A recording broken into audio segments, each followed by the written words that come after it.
It's our work as humans to learn to love. And society has layered on over us expectations and rules and barriers that would tell us, oh no, not here, not now. And frankly, I think it's our work to recover from that and to recover our capacity to be able to be fully human together.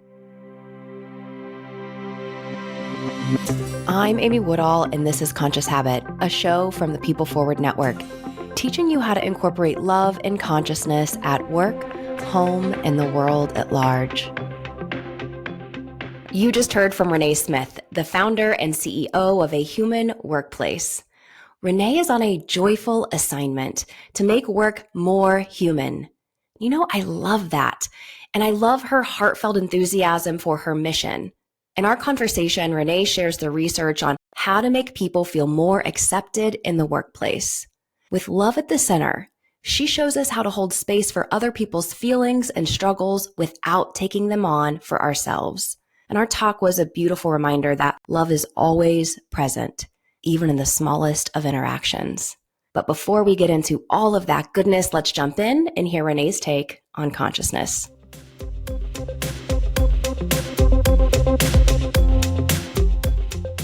Conscious Habit family, I just know that I'm going to get to geek out on so many topics that are near and dear to my heart today with our guest, Renee Smith. I'm so excited to have her on. She and I had a chance to meet about a year ago, maybe a little bit more, because the Conscious Habit podcast had not yet been birthed. It was merely an idea that had not yet come to fruition. And we said, someday you're going to come onto the podcast, and that day has come. So Renee Smith, welcome. And I am so happy to have you join us on the Conscious Habit podcast. Amy, thank you so much. I am so happy to be here with you today. My heart's warm and I'm super excited for our conversation and to connect. Me too. I'm excited to geek out on a plethora of topics, but it wouldn't be the Conscious Habit podcast if we didn't start off with the question we ask every one of our guests. Renee, when it comes to the word consciousness, what is your definition? For me, what consciousness really means is practicing being in loving relationship to myself. When I think about what does it mean to be in relationship, it's being present to myself. And often that means in stillness. I can get all wound up, just as a normal human does, but just becoming still and being present. It means being aware and noticing what's happening in me, good, bad, and indifferent, all the things. It's connecting to myself and it's accepting all that I'm noticing, I guess, in all of the parts of me as a human and all my realities. So there's a way that I think about what is a whole person. And I don't mean whole and complete and perfect, but I mean whole in terms of all of the aspects of me as a human. So I'm accepting all of that. And then there's an element of being responsible for all of that too. And I tend to advocate for the word responsibility over accountability, and we can talk about that. It's an interesting nuance there, but just owning myself and being perfectly imperfect in all of that. There's something about just embracing what is true, and I'm leaning into the responsibility of bringing forward and through that presence and connection and acceptance and awareness, continuing to work to evolve myself to more and more love. So loving myself to be able to love the world, essentially.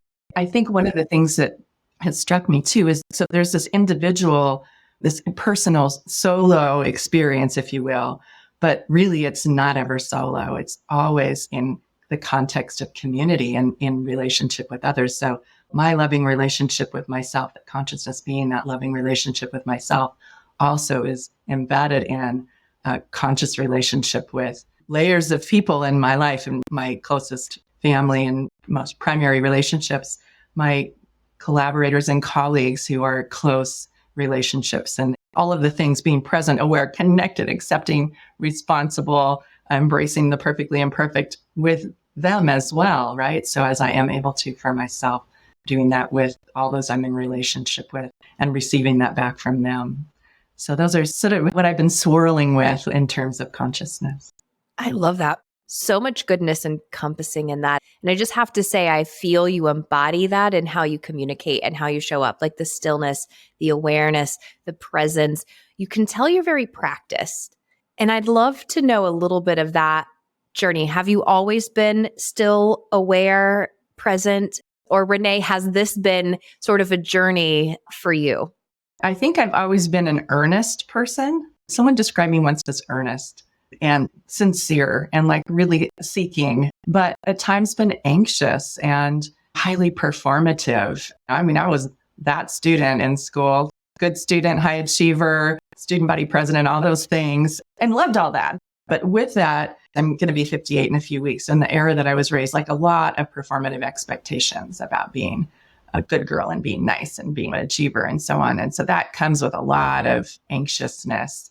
And, as I got married and had children, and some of that translated into like almost having to vacuum my way out of the house and everything having to be perfect before I could leave and do anything. And so, no, I had to work my way through. But I think even with all of what I've just described, like a pretty lovely, safe, happy upbringing, but with just layers of the performativeness and perfectionism that I brought to the party. But then later, life brought opportunities to have me have to face things and deal with things. And we can talk about some of that. But through those challenges and crises and sort of being stripped down came the need to be calm and the need to really understand what's important, the need to get centered and to sort of strip away all the stuff, all the expectations, all the extra voices, and just to get centered and clear, to be able to live actually and take care of my family. There's a phrase you said there that I really want to pick out for the listeners. You said, as the world brought me these situations. I like the way you phrase that because none of us are unscathed in life. None of us get through without a hardship or a challenge or something that pushes us to think or believe or act in a new and different way that serves us from a better place. So I just wanted to take a moment, point that out for our listeners. And it sounds like to me is that may come back to your passion for responsibility, that you just see rather than I'm the victim of these things that happened to me. But it almost sounds like you're saying they happened for me. And yeah, I'd love to just dig into that. That's such an interesting observation. I'll share the core story. The essential experience really that was pivotal and has changed my life forever, changed my kids' lives forever. I left college after a couple of years, got married to my high school sweetheart, went off and followed his dreams. We moved to Alaska. And, it was a good life and kind of went from being an achieving student and a person on a career track to being an achieving mom. It was a good life. It wasn't quite my life, but it was good. But then my husband was flying a small plane one day in the fall of 92. My sons were 4 and 1. And he crashed his plane and suffered a traumatic brain injury and was never the same. He was in the hospital for 2 months and in a coma for 3 weeks of those 2 months. And eventually insurance ran out and they sent us home. And I had these 2 small children and a husband who was still alive, but was not the same person. And it was kind of like being married to a teenager. But I felt like in that moment that this was my challenge. I'd made promises and I needed to lean into that experience and love my family, love my husband. And so made a valiant effort, heroic effort to do what I thought was the right thing to do at that time and to continue on with life and to accept that and live the very best life that I could. And we had 2 more children, had 2 daughters. And I stayed with him for 8 years. In that time, it was challenging. I was the interpreter. I was constantly running interference. I was constantly having to buffer. And I really lost myself pretty completely in that process of just being what everyone else needed and not what I needed, or not clear about what the world wanted me to be or what the universe was calling me to be and what I wanted to bring to the world. And eventually that situation became damaging and that bifurcation and dissonance just became too great. And it became clear to me how damaging it was to my kids and to me. And I felt released after 8 years to leave. And then I had to get a life, right? Then I had to discover like, okay, what am I going to do now? How am I going to take care of my children? And went back to school and finished my undergraduate degree and then my master's degree and rediscovered the field that I loved, which is organization development and organizational behavior and psychology, and began to practice and have spent the last 23 years living and practicing in that field in both internally and externally. And so it was sort of moving from putting love at the center for my family to finally putting love at the center for myself. And I would say that, in the last few years, since 2015, the evolution of my work has been to discover how important it is to put love at the center of our work. And I'm pretty dang sure that I couldn't do the work that I do now without having experienced all of that and all the ins and outs of everything that I've described. And your listeners, you all have real experiences, crises, challenges. And so we can all imagine each other's worlds in those kinds of moments. They are hard. They are painful. And yet we find ways to go forward, again, to be present to ourselves, to be aware, to connect, to find the calm and find the strength, find the community to help move forward. And that has enabled just everything that is happening today. First off, I think many of the hardships we go through, we kind of look back and we think, how did I get through that? Like, how did I make it through? How did I survive the day to day? I don't know if you feel that way, but when you kind of look back on that time in life, what do you feel like were the greatest lessons for you that you continue to carry through for yourself and for your work today? Clearly love, which we will geek out on. That is what brought us together, was our mutual love for love. But love aside, what else did you learn about you? I came to appreciate that courage is there for the taking when we need it. And there was this process, we talk about take courage, and that really we can take it when we need it. It's right there. There's this certain way in which my family history prepared me for this. Like, my parents married young at 17 and 19. They're still together today. They've been married 58 years. And I saw them do hard things growing up. My dad was in dental school when I was in grade school. I saw all of that. Like, we can do hard things for a short time to get through. And so, like, a family heritage gift, if you will, is this motto that I can do anything for 2 years became a motto of mine. And they were like things chunked out into these 2-year segments of doing hard things. And I discovered that, yeah, I can lean in, and we together as a family can lean in and do this hard thing. And then we'll come through to the other side and it gets better. Somewhere in that, I also have this ability to forget. Like, what happened? Did that happen? There's a little bit of forgetting that is a natural part of life. But even early on, like the just letting go and forgetting some of the hard details, I think is a coping mechanism, and just letting go and continually turning toward the future. I think one of the things I learned is that it was important to ask my questions and to give up on asking other people's questions, and to like really return to myself and what I was curious about and what I wanted to do and what I wanted to invest in and what I was drawn to, and to not be so enamored with other people's questions, but with my own. I also learned to invest in myself. And there was definitely a season of financial investment in my own education and the time to develop myself, and having to balance that with raising kids all at the same time. That was not easy. I had help from family and community, but there was a decision to invest in myself and to see myself as a good investment. And then I came through that journey, and sort of out the other side of the investment was the need to declare myself to the world in my new state of being. I had changed. I had evolved. I had become. But if I was going to be seen in that way, if I was going to function in that way, if I was going to move in the world in this new way, that I had to let the world know that I was here, and I needed to declare myself, because no one else was going to tell the world that I was here and ready to take on and to do and to be. And so those were some of the key lessons that came out of that time. I think it's helpful, especially for our female listeners who have yet to contemplate the questions for themselves because they've been so busy answering for others and the needs of others. And there's a retreat that I do every year called the High Vibe Tribe Women's Retreat. And the most fun thing about being able to do that, besides having great collaborators that I get to work with, like my friend Desiree, is that we see women giving themselves permission to step into their own needs and ask themselves questions and give themselves space to heal and just connect to themselves. And so I'm sure that was such a big part of that journey. Just hearing your feedback there is I had to give myself permission to pour into me without the guilt or the I can'ts or the extra definitions that come with that. Yeah.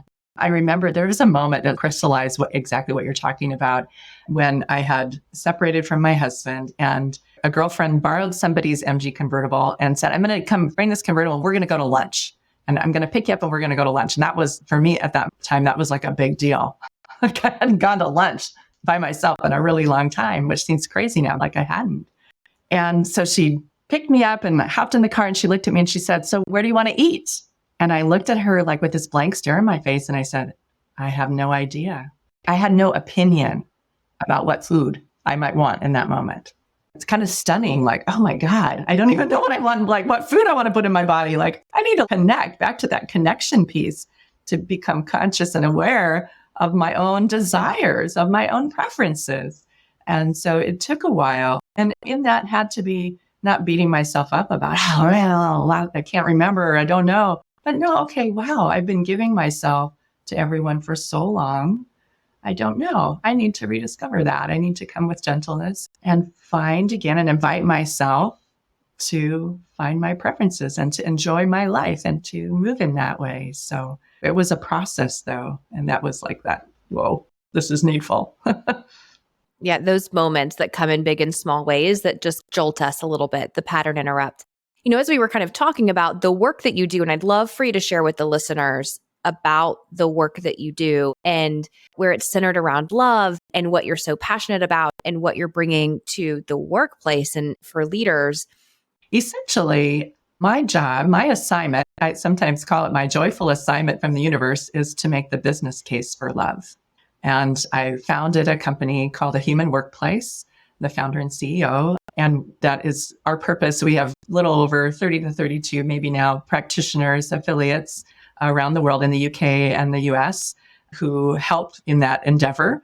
But I talk and speak and do research and write and speak and talk and teach on why love needs to be the central value that we embrace in organizations and on teams. And I make that case, and then the team comes in and helps us operationalize that essentially. We're also in the process of launching a nonprofit called the Center for a Loving Workplace, which will be sort of the research arm and community focused on bringing thought leadership forward, practicing together what it means to be loving and human at work in a professional community, and then bringing forward thought leadership based on that.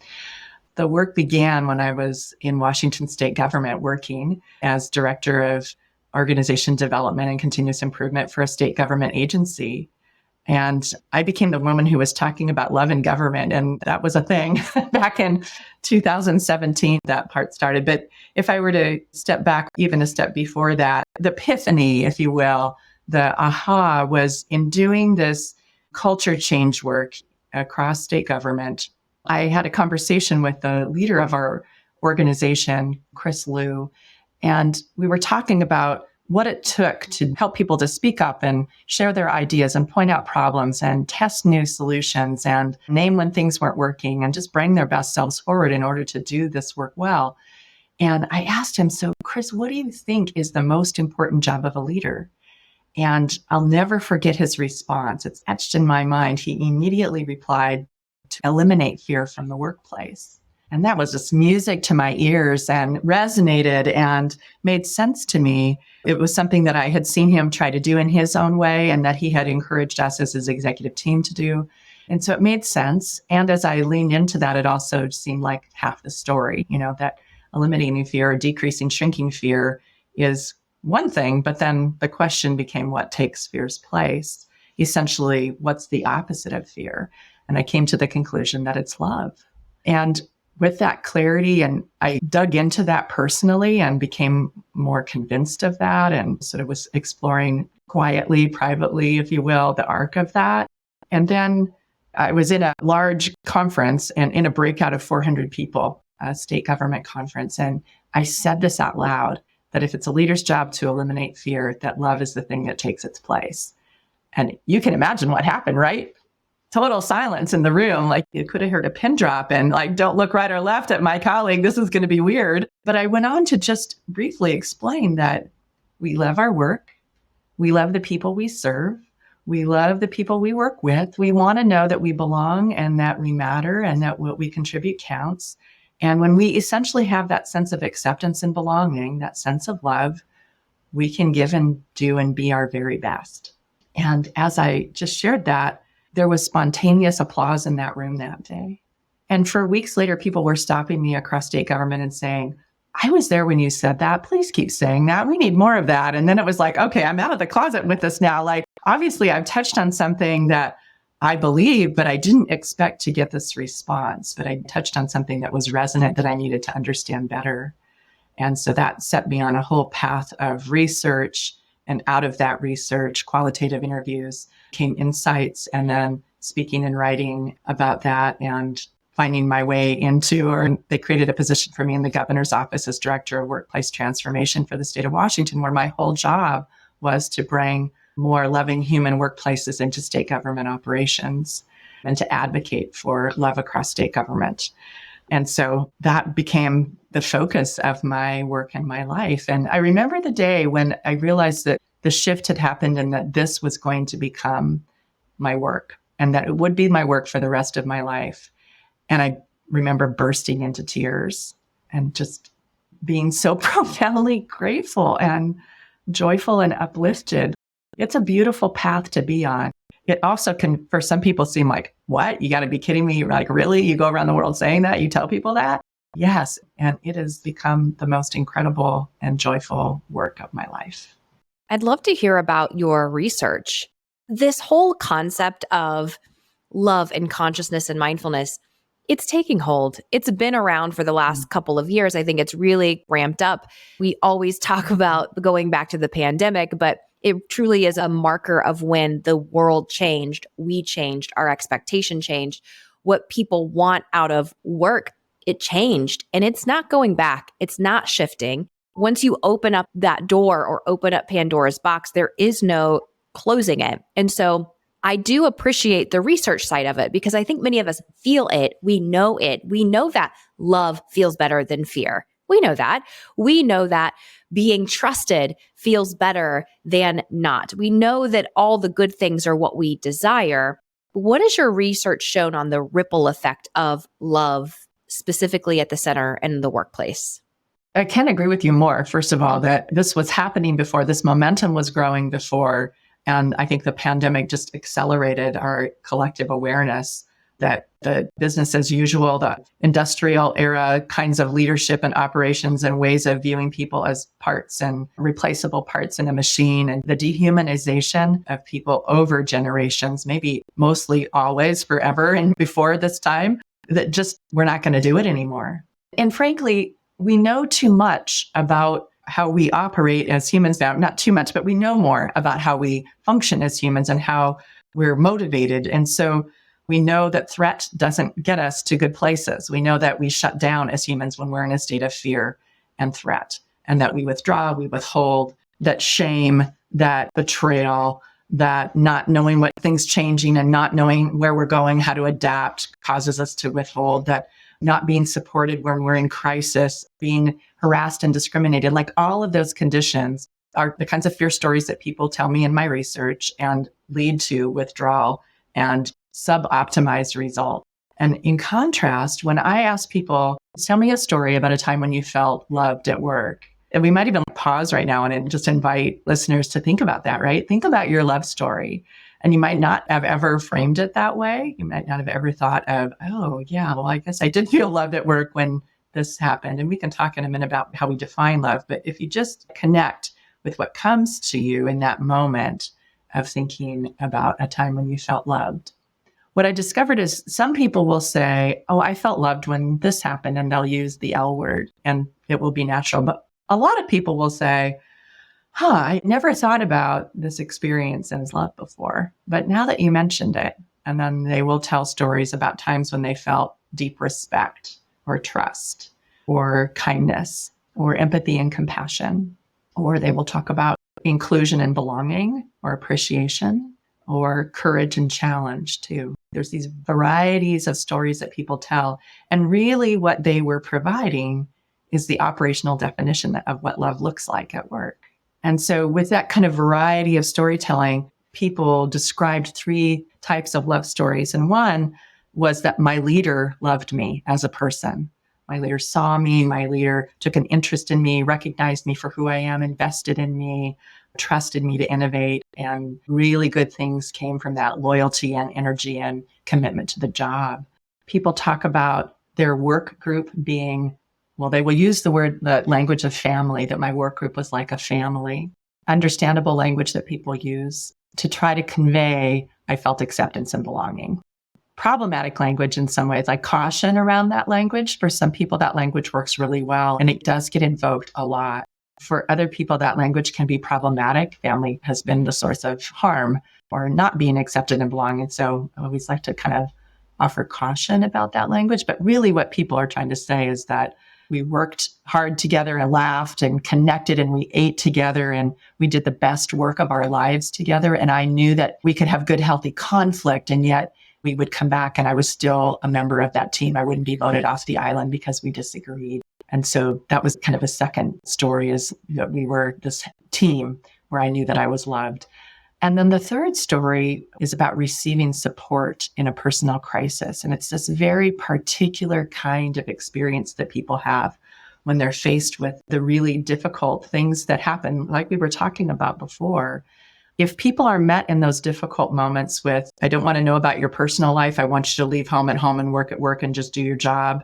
Keep your personal stuff to yourself. Don't let it impact your work.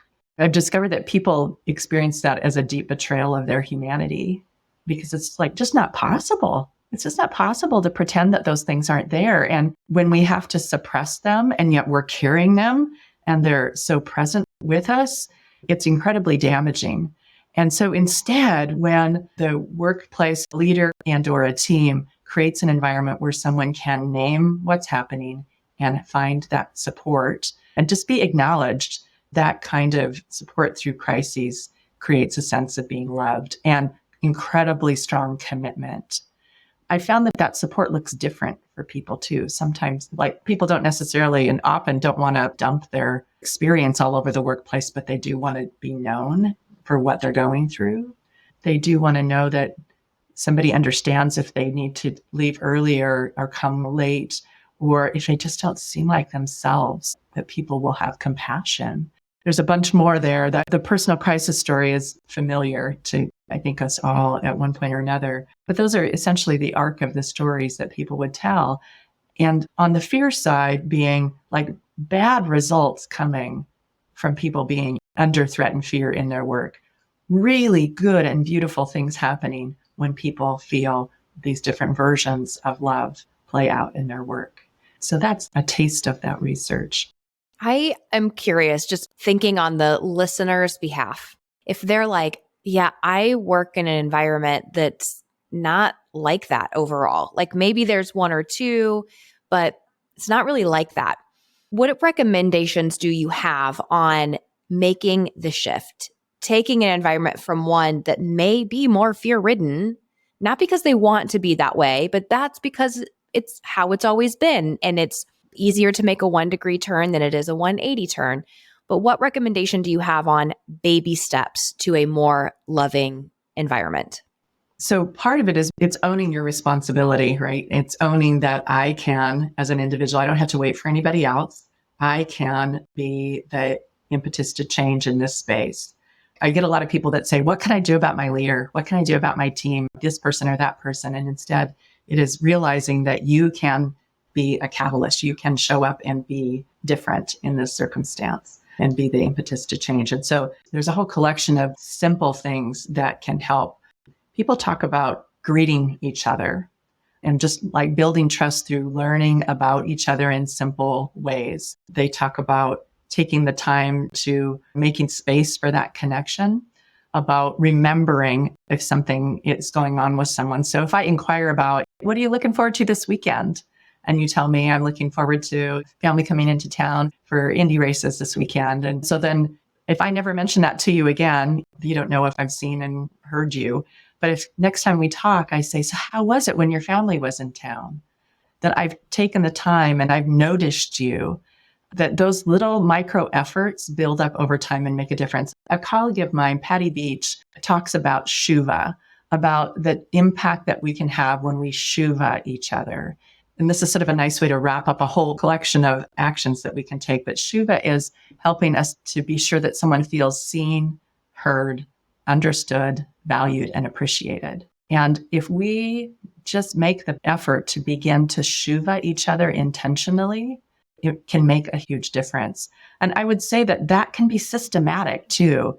As a leader, making a plan to Shuva is a thing, and making sure that I'm Shuvaing everyone is a thing. It can be random and popcorn and, oh, here's this opportunity that presents itself, but it's also taking the time, in formal connection time to say, I wanted to schedule 20 minutes with you to just connect and see how you're doing. Tell me what's going on. Tell me, how are things going? Hearing back, creating that opportunity, and then closing the loop. So helping them in that moment to feel seen, heard, understood, valued, and appreciated, and then continuing that over time. There's these two parts to how we are in organizations. One part is about meeting each other in moments we call moments that matter. And the Shuva technique helps us with that. It's also about developing our capacity to hold space for whatever's happening with someone. So you're excited about something, and can I meet you in that excitement? You're worried about something, and can I hold space for you to express your worry? You're angry. You're whatever. Name all the human emotions, like you are having whatever experience. You're disappointed. Can I let you and hold space for you to have that experience, and then see, hear, understand, value, and appreciate you in that? That means I have to develop my muscle to do that, my capacity to do that, my ability to do that without getting hooked by it. This is what's happening for you. I can acknowledge that without being sucked into your story too. There's these moments that matter that we want to hold for each other. And then there's also like the more formal stuff of our organizations. And as a leader, we have influence over these elements, but as any team member, we also do. So I think about the way that we meet, the structure of our communications. If we have influence over policies and processes, are we imbuing love in those? Are we making sure that we don't just aren't able to meet each other, but that the way that the organization, if you will, is designed and functions is actually loving as well, so that we're sort of pulling the formal and the informal together as a coherent whole that is loving. And I'm just kind of circling back and wanting to tap into, again, the practical tactics, if you will, that people would be looking for. Some of the other things that come to me are like celebrating together, making space for that. There's two things that I would like to just hone in on as we close out today. One of those is making the space, because you and I have both met people where either they have a natural disposition to give in to others, which is beautiful, but it also can come with its own Achilles heel in that I take on the feeling of other people. So that's kind of the secondary thing when you said, how do we engage with people and be there and execute the Shuva? And I love that phrase, by the way, love that acronym, without taking their stuff on. So there's that type of person. Then there's the other leader that lacks empathy, the ability to hold space because either A, other people's stuff just makes them uncomfortable, or B, their ego is competing to be seen, heard, and understood. So I know I just like opened up a big ol', we could make the whole podcast just on that. But is there any thoughts or advice or coaching for people who fall in either one of those camps? Either I don't have the capacity at all, and it's hard for me because I kind of compete for space. I want to be seen. I want to be understood.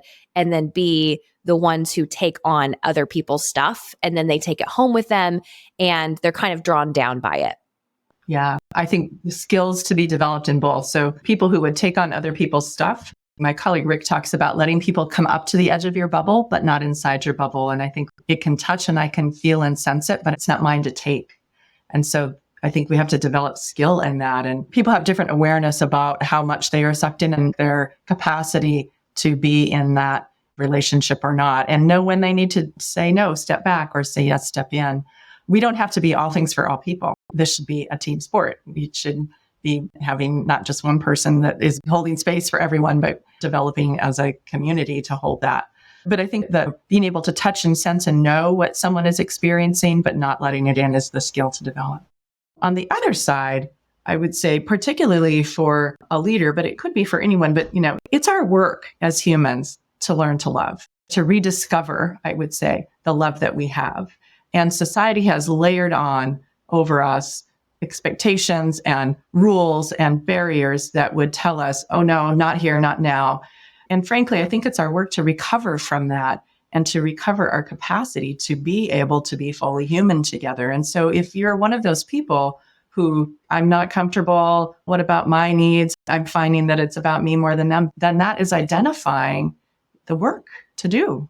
That is your human work to do. And to lean into that. If we've been given the opportunity to lead, the privilege to lead, then it's our responsibility to lean in, to develop ourselves, to grow that capacity to meet our people where they are. That to me is a fundamental of leadership. I think that's such an important lesson for everyone. Where your discomfort lies are your lessons. If it is hard for you to connect with other people, that is your work to do. I love that you said that. Like, that's your work to do on the planet. If you take on other people's stuff too much to a place where it brings you down rather than holds a safe space for other people at your own detriment, that is your work to do. Wherever you're challenged in this, that's our work. And I'm a big believer in how you do anything is how you do everything. And so it's not just happening at work. Like, these are the things that we take with us in every interaction, everywhere in life. So it's great for people to be introspective about. I think that touches on one other thing that I think is important to name, which is just this idea that love belongs across the spectrum of our lives. We naturally think about it in our most personal relationships, but there's also the loving experiences that we have when we encounter a stranger for 30 seconds and, there's some need of help, or, someone trips and falls and we pick each other up and send each other on our way. And there's love in that interaction that is tiny and we never see that person again, but there's love there. In the same way, there can be and needs to be love in our communities, in our neighborhoods, in our work, all of the other places and spaces that we move. That really is why we're here. And so then the need to develop the skills in all of those spaces and all the variety and nuance that represents is the work that we're here to do. I think that's a great way to kind of wrap it up from here. Love is in everything we do, in every single interaction. Renee, thank you for sharing a little bit of your story and some of the work that you're doing in the world. I know our listeners will love a little bit more for having heard it. Thank you so much for the opportunity, Amy. It's been a delight.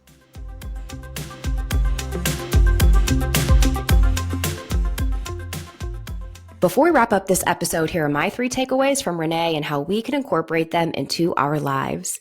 Number 1, eliminate fear and embrace love. If you were to look around your work environment or any space that you hold for that matter, where does fear exist? And where have you maybe been responsible for bringing it to that place? And how can you replace it with love?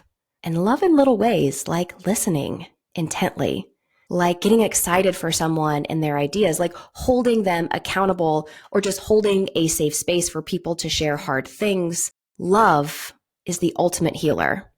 Number 2, remembering that we are responsible for change. And that can often feel like this huge responsibility. But my hope in hearing Renee's wisdom is that we actually feel more motivated, that we feel like we have the power to make shift happen. So we could wait around for someone else to do it and twiddling our thumbs and feeling miserable, or we could take action for ourselves. Number 3, making space for connection. That loneliness epidemic is major. And even if you don't feel like it's affecting you, it's likely affecting someone around you that you love dearly, either at home or at work. What can you do to hold space for connection? It's only going to help increase your own happiness and the happiness of others around you. Thanks for listening to Conscious Habit, a show from the People Forward Network. If you have questions for me or our guest, or you're looking for more ways to just live or lead more consciously, head over to Facebook. We have a Conscious Habit community there. Let's keep this conversation going. Until next time, do the world a favor and go love yourself.